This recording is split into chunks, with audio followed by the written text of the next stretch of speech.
నా వైపు చూడండి అంటున్నాడు. ఎందుకని ఆయన వైపు చూడాలి? ఆయన ద్వారానే మానవులు రక్షించబడతారంటున్నారు. ఎందుకని అంటే మన వేదాల్లో రాయబడి ఉన్నది, సర్వపాప పరిహారం రక్త ప్రోక్షణ అవశ్యం తదరత్వం పరమాత్మేన పుణ్యదాన బలియాగము. అంటే సర్వపాప పరిహారం కావాలి. ఈ లోకంలో మానవుడి పాపంలో ఉండి చనిపోతే భయంకరమైన పాతాళం ఉన్నది. అన్ని గ్రంథాల్లో రాయబడి ఉన్నది. పాపం వలన వచ్చు జీతము మరణము. ఆ మరణము నుంచి తప్పించాలంటే ఏమవ్వాలి? రక్తం చిందించాలి. ఆ రక్తం మరి ఎవరు చిందించాలి? కోళ్ళ రక్తము, మేకల రక్తము, ఎడ్ల యొక్క రక్తము మానవుడి పాపమును తీసివేయడం అసాధ్యము. మరి ఎలా సాధ్యమవుతుంది? మరి ఈ లోకంలో మానవుడు పాప పరిహారం చేసేవారు ఈ లోకంలో ఎవరున్నారు? ఒక్కసారి ఆలోచించి పీడా. సర్వపాప పరిహారం కావాలంటే రక్తం చిందించాలి. ఆ రక్తము పరమాత్మనే చిందించాలి. పుణ్యంగా దానంగా ఇవ్వాలి. ఈ లోకంలో ఎవరు, ఏ దేవుడు సర్వపాప పరిహారం చెందించాడు? ఏ దేవుడు మానవుడు పాప పరిహారం కొరకు రక్తం చిందించినాడు? ప్రభువు యేసుక్రీస్తు వారు అంటున్నాడు, నేను పాపులు రక్షించడానికి ఈ లోకానికి వచ్చానని. మొదటి తిమోతి 1వ అధ్యాయంలో 15వ వచనంలో రాయబడింది, పాపులను రక్షించడానికి యేసుక్రీస్తు ఈ లోకమునకు వచ్చెను. కాబట్టి మానవులు పాపంలో నశించిపోతున్నారు. కాబట్టి లోకసువార్త 19:10 వచనంలో నశించిన దాన్ని వెతికి రక్షించడానికి మనిషి కుమారుడు ఈ లోకానికి వచ్చినాడు. యేసుక్రీస్తు ప్రభువారు పాపులు రక్షించడానికి వచ్చినాడు. కాబట్టి ఆయన ఈ లోకానికి వచ్చి అంటున్నాడు, నేనే మీ పాప పరిహారాన్ని కల్వరి శిలువలో మీ కొరకు పాప పరిహారాన్ని చెల్లించినాను అంటున్నాడు. కాబట్టి యేసుక్రీస్తు ప్రభువారు దేవుడే ఉండి ఆయన ఈ లోకానికి వచ్చి మానవుడి యొక్క పాపం కొరకు ఆయన చేతులలో మేకులు, కాళ్ళలో మేకులు, తలకు ముడికిరీటము, శరీరం మొత్తము నాగడి చాడవల తినబడి ఆఖరి రక్తపట్టు వరకు శిలువలో నీ కొరకు రక్తం చిందించి చనిపోయినాడు. ఇప్పుడు నీవు ఆయన ఏంది శ్వాసం వచ్చితే నీ పాపములన్నీ పరిహరించబడతాయి. ఈ లోకంలో నీ పాప పరిహారం కావాలంటే ఒకటి యేసుక్రీస్తు వారి రక్తం మాత్రమే నీ పాపం తీసివేస్తుంది. మేమెంతో భయంకరమైన దొంగతనములోను, మోసములోను, వ్యభిచారములోను, త్రాగుడులోను అనేకమైన పాప వ్యసనాలతో జీవించిన వారము. కానీ ప్రభువు యేసుక్రీస్తు వారి దగ్గరకు వచ్చిన తర్వాత మా బ్రతుకులో అన్ని పాప బ్రతుకంతా తీసివేస్తున్నాడు. ప్రభు యేసుక్రీస్తుని ఎరగక మునుపు నేను ప్రభు అయిన యేసుక్రీస్తుని 2010లో ప్రభువు నమ్ముకున్నాను. ఎంత దుర్మార్గుడునో, ఎంత నీచుడునో, ఎంత భయంకరమైన పాపంలో జీవించినానో, నా పాపములకు వచ్చి జీతం భయంకరమైన నరకాగ్నికుండమని తెలుసుకున్నాను. ఎంతో నీచమైన బ్రతుకు బతికాను. ప్రభు యేసుక్రీస్తు వారు నా హృదయాన్ని మార్చివేసినాడు. నా నడకలో, నా పడకలో, నా ప్రవర్తన అంతా పాపమే. ప్రభు యేసుక్రీస్తు వారు అన్నాడు, నీ పాపముల కొరకు నేను శిలువలో మరణించాను, నీ పాపముల కొరకే నా రక్తమంతా చిందించినాను, నీ కొరకే నేను చనిపోయినాను అన్నాడు. అప్పుడు ఎమ్మటి నేను ప్రభు దగ్గర అన్నాను, యేసయ్యా నా పాపముల కొరకు మరణించావా? అయితే నా పాపములు క్షమించు అని అడిగాను.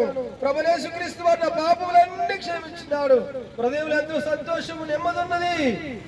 మునుపు ప్రభుని ఎరగక మునుపు నా హృదయంలో నెమ్మది లేదు, సంతోషం లేదు. ఆత్మహత్య చేసుకోవాలనుకునేవాడిని, నెమ్మది లేక సంతోషం లేక జీవించేవాడిని. ఇప్పుడు ఎంతో సంతోషము, ఎంతో ఆనందంతో ఉన్నాను. కాబట్టి ప్రియుడా, నీకు నెమ్మది కావాలా, సంతోషం కావాలా, ఆనందం కావాలా, భయం లేని జీవితం కావాలంటే, స్వార్థం లేని జీవితం కావాలంటే ప్రభు యేసుక్రీస్తు వారే నీకు అనుగ్రహిస్తాడు.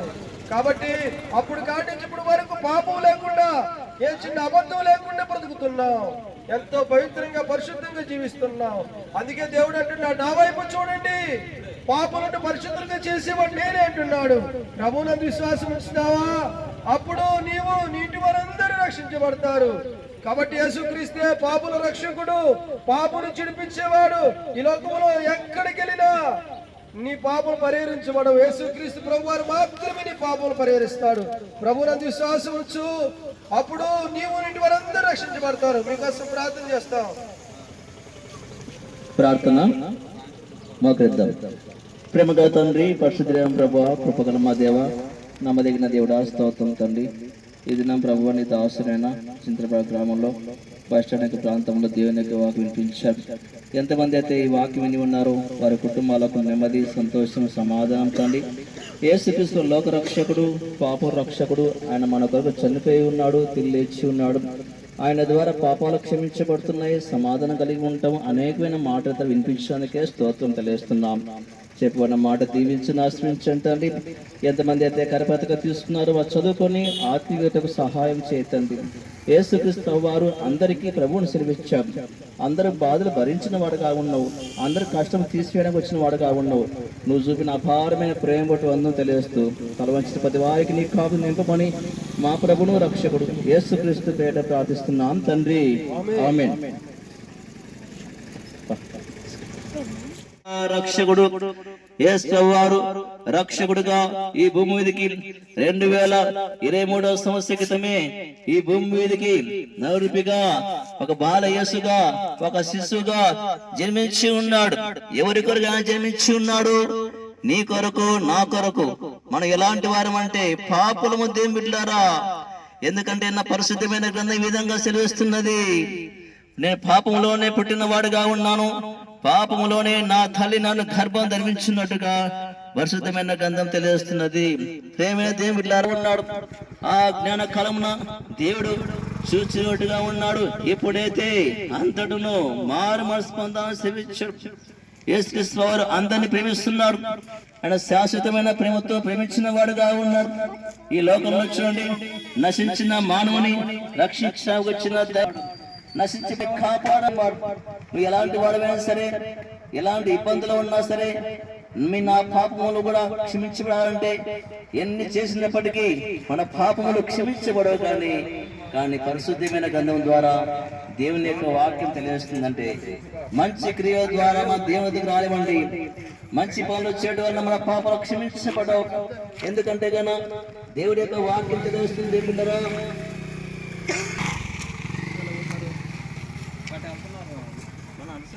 కుమారునిగా పుట్టిన వాణి విశ్వాసం ప్రతి వాడును నశింపక నిత్యం పొందొద్దు ఆయన అనిపించను. దేవుడు ప్రేమ గలవాడు, దేవుడు జాలి గలవాడు, దేవుడు దయ గలవాడు. మానవుడు చూడండి, పుట్టుకతోనే మనం పాపులుగా ఉన్నాం, మన జన్మ పాపిగా ఉన్నాము, కర్మ పాపిగా ఉన్నాం. ఈ లోకంలో మానవుడు పరలోకం వెళ్ళాలని, స్వర్గం వెళ్ళాలని, వైకుంఠం వెళ్ళాలని ఆలోచిస్తుంటాం. దేవుడు తెలియజేస్తున్నాడు, నేనే మార్గమును, నేనే సత్యమును, నేనే జీవమును, నా ద్వారం తప్ప ఎవడునో తండ్రి ఎదుగురాలని తెలియజేస్తున్నాడు. ప్రేమ దేవుడారా, మానవుడు చూడండి, దేవుని దగ్గరికి వెళ్ళాలంటే కన్నా పాపులంట దేవుని యొక్క సన్నిధిలో చూడలేని చెప్పాడు దేవుడు. కనుక ఈ పాపలోకంలో ఉన్న మానవుని రక్షించడానికి వచ్చిన దేవుని కుమారుడు మా నిమిత్తం కొరకు రక్షణకుడుగా వచ్చిన వాడుగా ఉన్నాడు. మన పాపములు భరించిన వాడుగా ఉన్నాడు. మన పాపముల కొరకు రక్తం కార్చిన వాడుగా ఉన్నాడు. ఈ లోకంలో ఎవరైనా ప్రాణం పెట్టగలుగుతారండి? మంచి వారి కొరకు ప్రాణం పెట్టొచ్చు, కానీ బలహీనమైన మన కొరకు, చెడ్డవారి మన కొరకు ఎవరు కూడా ప్రాణం పెట్టలేదు. కానీ ప్రభువుని యేసుక్రీస్తు వారు నీ కొరకు ప్రాణం పెట్టాడు, నా కొరకు ప్రాణం పెట్టాడు, మన అందరి కొరకు ప్రాణం పెట్టిన వాడుగా ఉండి మన పాపం నిమిత్తం కొరకై ఆయన క్రయం చెల్లించిన వాడుగా ఉన్నాం. దేవుని ద్వారా మధ్యాహ్న కాల సమయంలో ప్రభు సెలవిస్తున్న మాట ఏంటంటే, కనుక ప్రతి ఒక్కరూ కూడా దేవుని విశ్వాసం ఉంచవలసిన వారంగా ఉన్నాం. ప్రభుని ప్రేమిస్తున్నాడు, దేవుడు తన ప్రేమ వెల్లడిపరుస్తున్నాడు. ఎట్లనగా మనమేకను పాపలమే ఉండగానే క్రీస్తు మన కొరకు చనిపోయి ఉన్నాడు. కనుక ప్రేమ ద్వారా నేను ఆ జీవితంలో కూడా దేవునికి ప్రథమ స్థానం ఇవ్వాల్సిన వారంగా ఉన్నాం. ప్రభుకి మన చోటు ఇవ్వాల్సిన వారంగా ఉన్నాం. మన పాపములు మన మీద దోషారోపణ చేస్తున్నాయి. కనుక దేవుని యొక్క వాక్యం తెలుస్తుందంటే నీతిమంతుడు లేడు, ఒక్కడు లేడు అని సెలవిస్తున్నాడు. గ్రహించి వాడేవాడు లేడని చెప్తున్నాడు. దేవుని వేదిక వాడు లేడని అందరూ తోతప్పి ఏకంగా పనికి మాలిన వారుగా ఉన్నారని లేఖన భాగం తెలియజేస్తున్నది. కానీ ఈ వాక్యం దేవుడు దీవించి ఆశ్రయించినగాక. ప్రార్థన చేద్దాం. ఒక మాట. ప్రేమ కలిగిన తండ్రి, పరిశుద్ధుడైన తండ్రి, గొప్ప తండ్రి నాయన తండ్రి, దేవాయ పరిశుద్ధుడైన నాయన తండ్రి, నాయన తండ్రి ఈ లోకానికి వచ్చి నాయన నరరూపం ధరించుకొని ఈ లోకానికి వచ్చి ప్రయాసపడి భారం మోస్తున్న సమస్యలారా ఎందుకు రండి మీకు విశ్రాంతి కలగజేస్తానంటూ చెప్తున్న గొప్ప దేవుడు నాయన తండ్రి, పిలుస్తున్న దేవుడు నాయన తండ్రి. అది నమ్మి విశ్వసించి నాయన వచ్చిన వారికి నిత్య మార్గం చూపుతున్నాను తండ్రి. పరలోకం నాయన తండ్రి 2 దారులు ఉన్నాయి నాయన తండ్రి, పరలోకం నరకం. నాయన తండ్రి దేవా యేసయ్య, నిన్ను నమ్మిన ఎడల నాయన తండ్రి పాపమును క్షమించిన ఆయన పరలోకానికి తీసుకెళ్తావని నమ్మి వాళ్ళ ఉదయాలు మార్చి విన్న వాక్యాన్ని వాళ్ళ ఉదయాలు భద్రపరచుకోమని యేసు నామములో అడిగి వేడుకుంటున్నాం తండ్రి. ప్రతి ఒక్కళ్ళ ఆత్మ శాంతి సమాధానము నెమ్మది కలిగిన ప్రదేశంలోకి వెళ్ళాలని ప్రతి మానవుడు ఏదో ఒక రూపంలో ఉన్న దేవుడిని పూజిస్తూనే ఉంటాడు. అంటే దేవుడి మీద ప్రేమ, ఎందుకనంటే మోక్షానికి వెళ్ళాలని. కాబట్టి మానవుడు మోక్షానికి వెళ్ళాలంటే యేసుప్రభు సెలవిస్తూ ఉన్నాడు, నేనే మార్గాన్ని, నేనే సత్యాన్ని, నేనే జీవాన్ని, ఎవరు ద్వారా కూడా నీకు పరలోక రాజ్యానికి వెళ్ళలేవు. ఈ లోకంలో యేసుక్రీస్తు వారు మాత్రమే మానవుడి యొక్క ఆత్మ మోక్షానికి చేర్చగలిగేది. ఇక ఎవరి ద్వారా అప్పలేదు. ఆకాశం కింద భూమి మీద ఉన్న వారిలో ఏ నామంలో కూడా మానవుడు పాపములు పరిహరించబడవు. మానవుడిని ఆత్మను నరకానికి కామం లేదు, క్రోధం లేదు, మోహం లేదు, మదం లేదు, మత్సరం లేదు. యేసు ప్రభు సిలువలో వేలాడుతున్నప్పుడు ఆయన చేతులలో ఏ ఎలాంటి ఆయుధం కూడా ఉండదు. ఆయన అంటున్నాడు, చేతులు చాపి, గాయపడిన చేతులు చాపి లోబడనల్లని జనుల వైపు చేతులు చాపి పిలుస్తా ఉన్నాడు, నా ప్రజలారా నా వైపు చూడండి, నా దగ్గరికి వచ్చి రక్షణ పొందండి. నేనే దేవుడును, మీ కొరకు సృష్టికర్త నేనే. ఈ భూమిని, ఆకాశాన్ని, సూర్యచంద్ర నక్షత్రాలను, ఈ భూమి మీద ఉన్న మానవులందరినీ, ప్రపంచంలో ఉన్న మానవులందరినీ కలుగు చేసిన దేవుడు నేనే. మీ కొరకు, మీ పాపల కొరకు ఈ లోకానికి వచ్చిన దేవుడు నేనే. కాబట్టి నీవు నమ్మితే చాలు. ఈ మాట నువ్వు నమ్మినా నమ్మకపోయినా మేము చెప్పేది 100% సత్యం. ఇది యేసుప్రభు అంటున్నాడు, నేనే సత్యాన్ని. ఈ లోకంలో ఎవరు సత్యవంతులు లేరు, అందరూ బైబిల్ చెబుతుంది. రోమా పత్రిక 3వ అధ్యాయము రాయబడి ఉంది 11వ వచనంలో, నీతిమంతుడు లేడు అక్కడ కూడా, అందరూ ఏకంగా పనికి మాలిన వారై ఉన్నారు, ఎక్కడ కూడా నేను రక్షించే నాదుడు లేడు, అందరూ పాపులు ఉన్నారు. కాబట్టి దావీదు మహారాజు అంటున్నాడు, నేను పాపులని పుట్టా, పాపంలో నా తల్లి నన్ను గర్భధారించింది అన్నాడు. ఇక ఎవరున్నా నిన్ను రక్షించేవాడు? ఈ లోకంలో ఎవరు నిన్ను రక్షించగలరు? కాబట్టి యేసుక్రీస్తు ప్రభు చెబుతున్నాడు, నేనే నిన్ను రక్షిస్తా, నేనే నిన్ను నడిపిస్తా. ఈ లోకంలో ఎవరు కూడా నీ ఆత్మను మోక్షాన్ని చేర్చలేరు, యేసు ప్రభు మాత్రమే. కాబట్టి యేసు ప్రభు దగ్గరికి వస్తావా ప్రియుడా? ఈ సాయంత్రం సమయంలో ప్రభు ప్రేమతో నిన్ను పిలుస్తున్నాడు.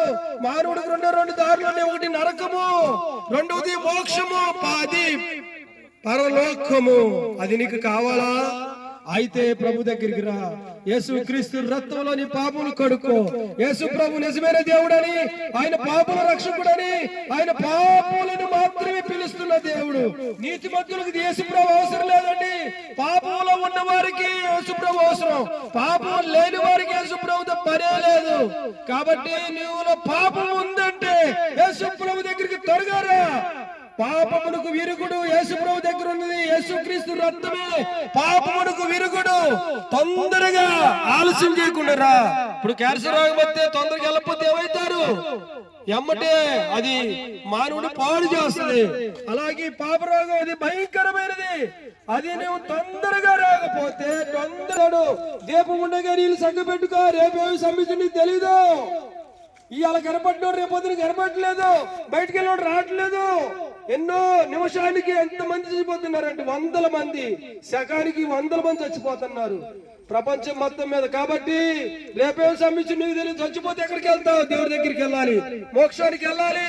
యేసు ప్రభు రక్తుడి పాపలు కడుగుతుంది. తొందరగా రా, సమయం లేదు, తొందరగా రమ్మని ప్రభు పేరట మనవి చేస్తున్నాం. ప్రభు మాటలు దీవించును గాక. మీకోసం ప్రార్థన చేస్తాం. ప్రార్థన. మహానత్ర మహాగండ మమ్మల్ని ప్రేమించిన మా ప్రియ పర్ల తండ్రి నీ ఘనమైన శ్రేష్టమైన నామానికి వందనాలు స్తుతులు స్తోత్రాలు చెల్లిస్తున్నాను అయ్యా దేవానైనా ప్రభా తండ్రి. పోయిన నెల నుంచి ఈ నెల వరకు మమ్మల్ని కాచి కాపాడి దేవానైనా ప్రభా ఈరోజు మైక్ సువార్తలో మీరే మాకు తోడుగా ఉండి దేవానైనా ప్రభా ఇప్పటి వరకు చెప్పిన వాక్యాన్ని దేవానైనా ప్రభా మా హృదయాల్లో విని నీరు కట్టి పని దయచేసుకునే భాగ్యాన్ని మాకు కలిగజేయమని అడుగుతున్నాను అయ్యా దేవా తండ్రి. ఇంకా మేము ముందుకు వెళ్తుండగా దేవానైనా ప్రభా మా దారి మార్గం అంతట్లో మీరే మాకు తోడుగా నీడుగా ఉండి దేవానైనా ప్రభా నడిపించమని ఈ కొద్ది స్తుతి ప్రార్థన యేసు పాదాలు కల్పిస్తున్నా తండ్రి. ఆమేన్. ప్రతి ఒక్కళ్ళ ఆత్మ శాంతి సమాధానము నెమ్మది కలిగిన ప్రదేశంలోకి వెళ్ళాలని ప్రతి మానవుడు ఏదో ఒక రూపంలో ఉన్న దేవుడిని పూజిస్తూనే ఉంటాడు. అంటే దేవుడి మీద ప్రేమ, ఎందుకనంటే మోక్షానికి వెళ్ళాలని. కాబట్టి మానవుడు మోక్షానికి వెళ్ళాలంటే యేసుప్రభు సెలవిస్తూ ఉన్నాడు, నేనే మార్గాన్ని, నేనే సత్యాన్ని, నేనే జీవాన్ని, ఎవరు ద్వారా కూడా నీకు పరలోక రాజ్యానికి వెళ్ళలేవు. ఈ లోకంలో యేసుక్రీస్తు వారు మాత్రమే మానవుడి యొక్క ఆత్మ మోక్షానికి చేర్చగలిగేది. ఇక ఎవరి ద్వారా అప్పలేదు.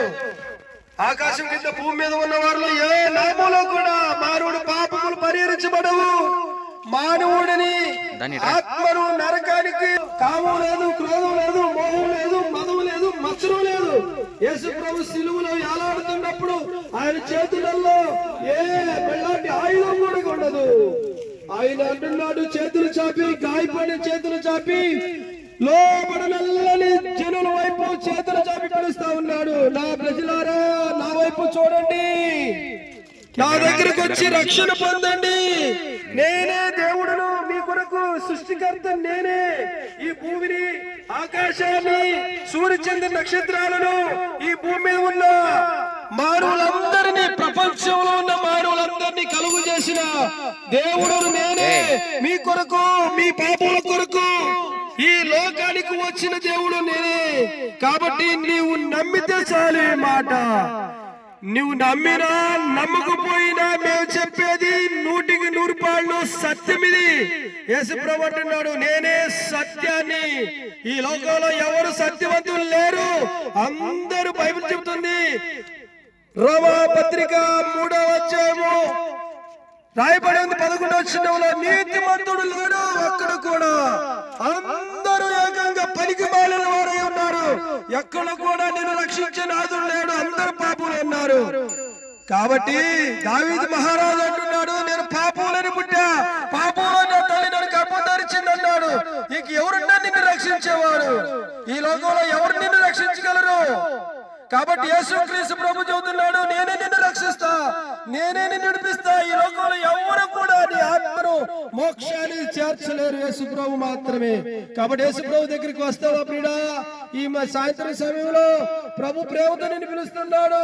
మానవుడికి రెండు దారులు ఉన్నాయి, ఒకటి నరకము, రెండవది మోక్షము, అది పరలోకము. అది నీకు కావాలా? అయితే ప్రభు దగ్గరికి రా. యేసుక్రీస్తు రక్తంలో నీ పాపములు కడుక్కో. యేసు ప్రభు నిజమైన దేవుడని, ఆయన పాపల రక్షకుడని, ఆయన పాపములను మాత్రమే పిలుస్తున్న దేవుడు. నీతిమంతులకు యేసు ప్రభు అవసరం లేదండి. పాపంలో ఉన్న వారికి యేసు ప్రభు అవసరం, పాపం లేని వారికి యేసు ప్రభుతో పనే లేదు. కాబట్టి నీవులో పాపం ఉందంటే యేసు ప్రభు దగ్గరికి త్వరగా రా. పాపమునకు విరుగుడు యేసు ప్రభు దగ్గర ఉన్నది. యేసుక్రీస్తు రక్తమే పాపమునకు విరుగుడు. తొందరగా ఆలస్యం చేయకుండా రా. ఇప్పుడు క్యాన్సర్ రోగం వస్తే తొందరగా వెళ్ళకపోతే ఏమవుతారు? ఎమ్మటే అది మానవుడు పాడు చేస్తుంది. అలాగే పాప రోగం అది భయంకరమైనది. అది నువ్వు తొందరగా రాకపోతే తొందరడు దీపం ఉండగా నీళ్ళు సంగ పెట్టుకో. రేపేమి సంబంధించి తెలీదు. ఇవాళ కనపడ్డాడు, రేపొద్దున కనపడలేదు, బయటకు వెళ్ళాడు రావట్లేదు.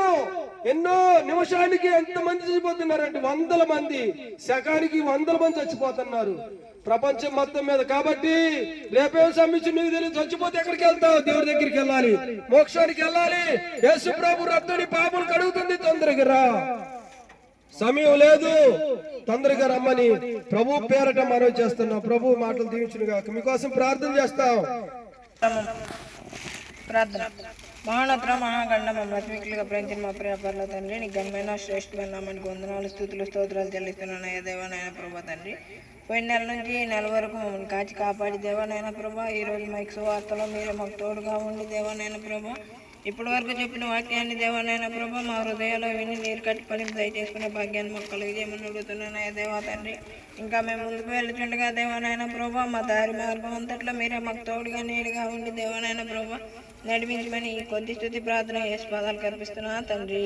ఆమేన్.